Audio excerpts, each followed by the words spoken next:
The next thing we're going to take a look at are a couple of power subform techniques. I'm going to go into FRM projects in design view. Notice that this form contains actually two different subforms, one on top of another. One of them is right here and the other one is over here.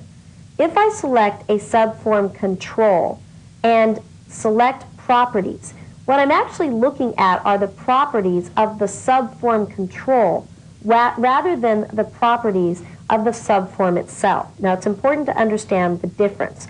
The subform control houses the subform.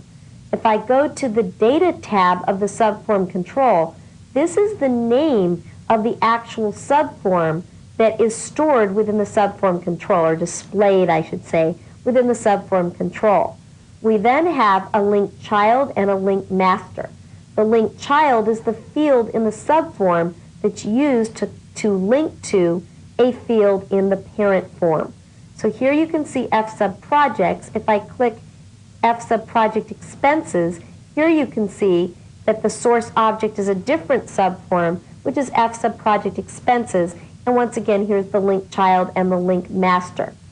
Now, within Access 2000, you can actually modify the subform right here within the subform control. But based on the size of this, you could see it would be very tedious. You'd have to make it larger. Then you can actually make changes to it. And those changes will be stored in the subform, which is contained within the database container. Personally, my preference is to actually go within the subform itself, whichever subform I want, in design view and make the changes there. And I find that to be a lot easier to accomplish. I'm going to go ahead and close this subform, and we're going to move to the last topic in this course.